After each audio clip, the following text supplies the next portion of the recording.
Let's jump into this. Now, I am disappointed. Look, there's no other way to say it.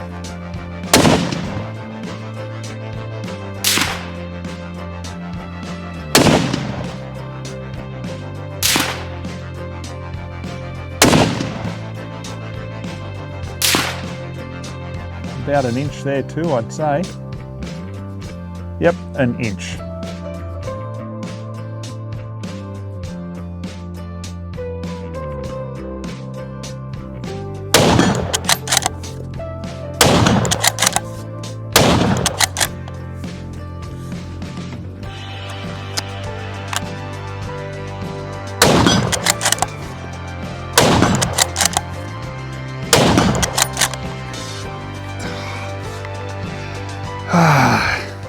Hey guys, and welcome to Ozzie Reviews. Today I'm checking out the Sako Model 90 Peak in 308. Now first of all, I'll show you what it comes with. We've got the manual, muzzle brake, sling attachments, bolt takedown tool, and the main takedown tool. And this is a tool that you'll also use to adjust the trigger pull. So let's give you a run-by of the rifle. This thing is so lightweight, 2.6 kilos or 5.7 pounds. Honestly guys, this is the same as a 22 LR rifle. You're in the same vicinity weight-wise. Absolutely brilliant. You know, this is the sort of rifle that you want to take on a long hunt where you're walking up hills, you know, walking across the peaks, hence the model name. You know, this is what that rifle's for. So what calibers does it come in? This one is in 308, as I say. Comes in 223 up to 300 Win Mag, so there's quite a wide selection of your favourite calibers in between. Now the differences between the Model 85 and the Model 90 are basically outlined when I did the previous Model 90 review in the 22-50 in the Varmint, but I'll just go through it quickly for you guys who may not have seen that review. The first difference is a smoother cycling of the bolt from reduced contact between the bolt and the receiver.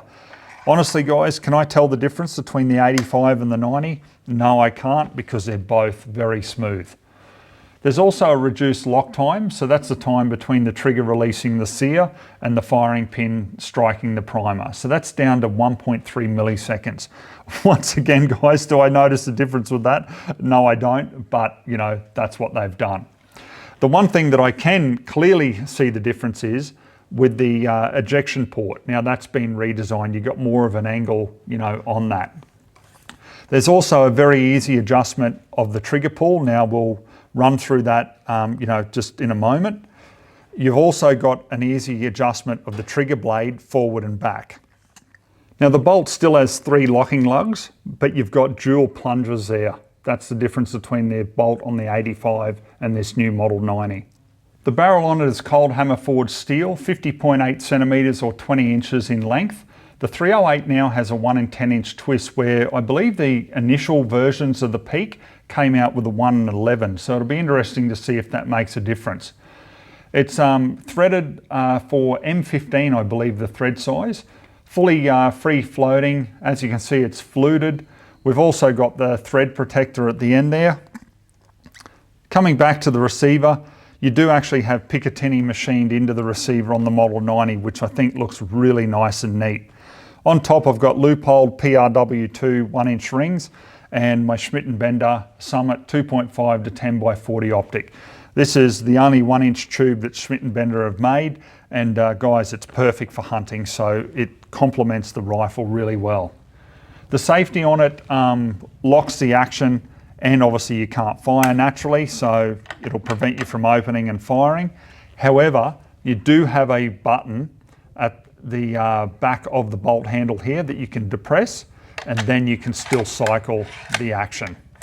Now the trigger on this is fully adjustable. Now all you've got to do with the takedown tool is put it through the trigger guard there, and it fits into the adjustment, and you can click very easily between the pre-adjustments of 2 to 4 pounds. So this one I've got on the lightest setting, which is 2 pounds. Brakes very, very crisp. The magazine on it is an internal 5-shot magazine. However, you can't just release it. You need to push down on it and then hit the release button for it to pop up, and to be able to take the magazine out. Now I think really the reason for this, guys, is so when you're out in the field, you know, if you were just to knock that release, then you're not going to just lose your magazine. So I think that's a really good feature to have. Now showing the stock up a little bit closer, you'll be able to see this 3D mesh. Now it is a carbon fiber stock that's designed to reduce recoil, even though you would think if it's lighter weight, you know, it'd be very heavy on recoil, but this is supposedly designed to reduce that, and also designed for minimal temperature effect on the dimensions of the stock, which is obviously going to aid in consistent accuracy. We do have the sling swivel at the front and also at the rear there. We have a rubber kick pad, which I think somehow I'm going to want, even though they're saying that the stock reduces recoil, but we'll soon see about that. So yeah, overall, guys, an absolute you know, beautiful rifle. It does come in left-handed, but guys, let's see if it's got the goods or not. Let's get out on the farm now, get this zeroed and see how it performs. All right, guys, let's run through the ammo that I'll put through the peak today. So I'll start off with the 130 grain jacketed hollow points from Federal. Then we'll go to the 150 grainers from Cellular and Bellet. Then we'll go up to the Super Hammerhead, which is a bonded soft point there from Sako. Then staying with the Sako line, we're going to go up to 162 grain. Now this is a tipped expanding copper called the Powerhead blade. And then last of all, we'll go to the 178 grain ELDX from Hornady. So we've got a wide range of different bullet weights here. I've got a target down there at 100. We're pretty much bore-sighted. I'm going to fire 5 shots to try to get that MOA guarantee. Keep in mind, real condition, guys. Yeah, look, a bit of wind around today, but I don't think that's going to affect the 308 that much.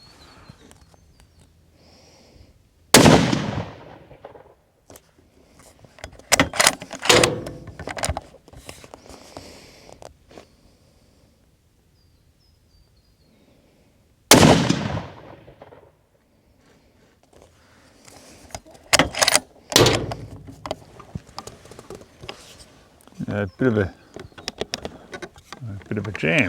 Off to a good start. Let's try that again.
Okay, so let's take a look here at 100, guys. We started off with the 130 grain from Federal, and we're going to come in at about an inch. Then down to the Cellular and Bellet. Now my point of aim was dead center, but point of impact was just off target there. But you can clearly see the holes, and we've got pretty much the same story there, about an inch. We got 4 shots though of the Cellular and Bellet neatly into about half an inch. So that certainly shows some promise for a budget ammunition. Then we come up to the Super Hammerhead. Now, a flyer has obviously ruined that, but I wouldn't expect that with such a high quality setup. We got 4 shots into about 0.7 of an inch, but measuring the flyer, we're going to blow out to 1.9 inches. Then up to the 162 grain blade from Sako. We should be about an inch there too, I'd say. Yep, an inch. Then when we come down to the 178 grain ELDX from Hornady, bit disappointing there, guys. No consistency from the rifle with that ammo. 2 inches. So look, at this stage, probably the celery billet and the 2 other Sako ammunitions would probably be my choice. I'm thinking probably the blade is the one that's shown the most consistency. But then, you know, we've got obviously the celery billet, which has got 4 shots neatly on top of one another. So look, either of those ammunitions I think would be quite suitable out of the rifle. All right, guys, so I just want to run through some other Sako ammunition. Now, I've tried different types here off camera. I want to run through the 150 grain game head here. I just want to see if we can get a little bit better accuracy there at 100. As you can see, the wind has sort of died down a bit. We keep getting gusts, but let's just see how we go. I want to put 2 different groups, 5 shots in each group. Let's just shoot, see how we go.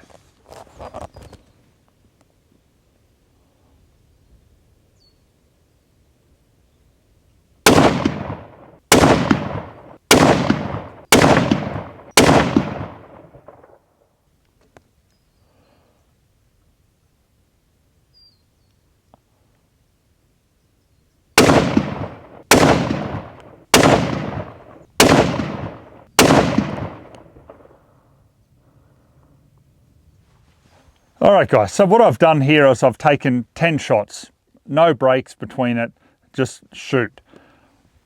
It was nice and cool there because obviously I'd come up here and I was filming the previous groups.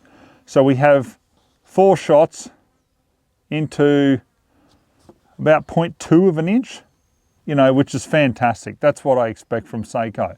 This is using the 150 grain game head. This is what I've had spare. But then we've had a flyer. So we're blown out to 1.2 inches, 1.3 almost. So then I came across without it cooling down, and you could see there's a bit of spread. Yes, it's mixed in with the ELDX, but we've got some consistency there and then a flyer. So when you look at the celery billet, consistency, flyer. Then the 150 grain super hammerhead, consistency, flyer. So yeah, I don't know, guys. I'm not exactly 100% happy.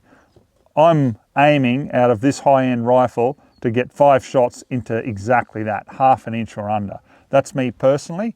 I know it's only guaranteed for, you know, MOA, which it has achieved.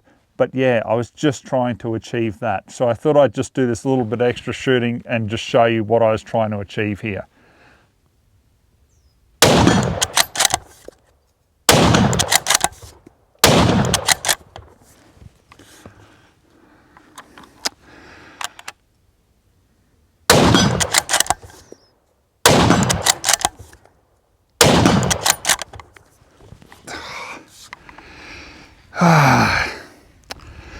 Now this is using Sako 130 grain ammo, and just on and off I get that second last round just stovepipe. So yeah, you can see where the bolts scratch straight up the outside of the case there.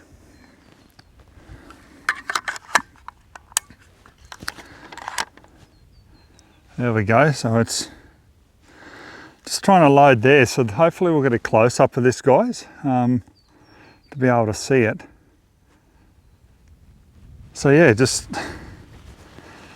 quite frustrating. Let's try that again.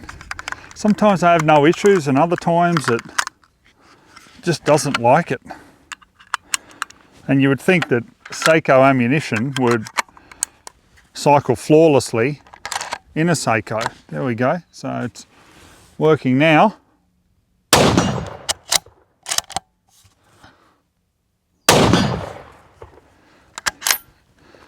Okay, so guys, I'm loading the super hammerhead from Sako. So 150 grain pill. You know, they say soft points, but they are a flat nose. Okay, so similar to the 130 grains, which are obviously a flat nose hollow point. Let's see how we go here.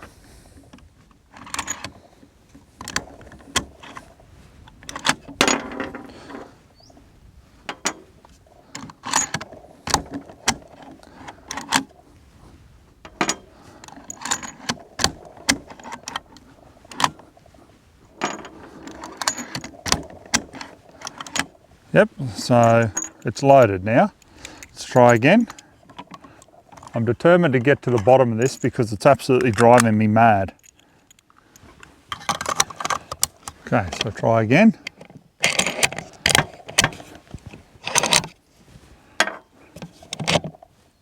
There. So as you can see, you know, it jams. So pull the round back, take the magazine out. So that's it there. Let's try again.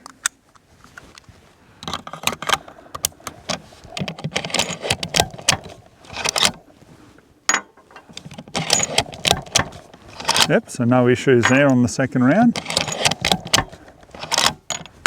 Third round, all good. And the fourth.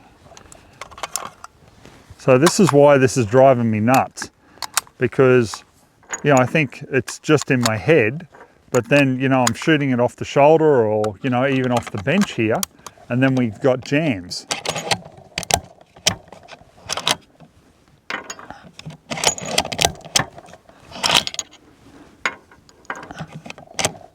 There we go. So now the third shot, or the third round, I should say. So yeah, guys, I've narrowed it down to definitely the 130 grain hollow point. And let's see if we can get a closer here. And the 150 grain, which is also a bit of a flat nose on it, the super hammerhead. So the 5-round magazine loads beautifully. I like the fact that you can just push down, load through the top, or, you know, you can load it from the front and slide it under the lip and back, whichever is your preference, but I just prefer to push it straight down and seat it to the rear there. Now, no issues whatsoever with loading of the magazine, but as I've explained to you guys, I've had some jams with some of the Sako ammunition. Okay guys, so I'm going to wrap up my final thoughts on the Sako Model 90 Peak. Before I do, please just check your subscription to me. Make sure that you got the bell icon enabled so you get our updates, because YouTube does unsubscribe my followers regularly. So please check that out. Okay guys, let's jump into this. Now, I am disappointed. Look, there's no other way to say it. There's a backstory to this, which I'll fill you in on real quick now. So this is the second Sako Model 90 Peak that I've got. It's my own. I purchased it, okay, because I wanted a lightweight hunting rifle that I can throw over the shoulder, walk around the hills here and chase the red deer when they come through. So that's why I wanted this rifle. Now the first one, I couldn't get it to shoot better than 1.2, 1.3 inches for 5 shots at 100, even blowing out to like 2 and 3 inches. Something was seriously wrong with that rifle. So, you know, went back because Beretta customer service was spot on. I'm not knocking them at all. I'm just telling you exactly how this occurred. So their armourer had phoned me and said, look, we've checked it over. In short, we can't get it to shoot either, but everything looks fine. So anyhow, this was the replacement. So I thought, okay, well, I should be good with this. No dramas whatsoever. It does shoot better than what that previous Peak did. However, it's not really consistent, is it? Like, you know, like you look at it and I'm getting like 4 shots with some ammos that are pretty good, but then I'm getting that flyer all the time. Now guys, I've put a lot into this. Now, these Peak rifles, I have spent about 6 days shooting. I'm talking hundreds of rounds of ammunition from all your top stuff, you know, Sako, Norma, Federal, Hornady, the lot. I've gone through the lot trying to get the results because obviously I want it to work. I own the rifle, so I want to find the ammo that works for it. And yeah, look, I got that MOA guarantee, you know, only just with a couple of those ammos. So, you know, credit to them. I'm actually getting it. It's not as bad as the first one. But the feeding issues, like, you know, we're talking feeding issues, you know, if it was just Federal 130s, you could go, okay, well, it's a different brand, perhaps, you know, you could write it off. But the fact that I'm having feeding issues with 130 grain Sako and also 150 grain Sako ammo, there's a problem. That's just not acceptable in my view, because at the end of the day, guys, Sako's own slogan is demand perfection. So, you know, in taking that into consideration, no, I'm not happy with the results. Apart from those issues, you know, like, I do actually love the look of the rifle, hence why I bought it. You know, it's beautiful. The action on it, the trigger, you know, the stock is nice and comfortable. It just, you know, feels great up to the shoulder. So yeah, guys, I'm very, very disappointed because I've got my own money invested in this. Once again, I'm not doubting that Beretta won't, you know, sort this out for me. This isn't about that, and this isn't about the customer service. This is about the review of the product, how it works for me at the time of the review. So, you know, this is it, guys. There's no fancy editing or anything like that. This is simply it. These are the results. So if I get any further updates, guys, I'll keep you posted. But yeah, unfortunately, I'm disappointed with the results that I got with the rifle.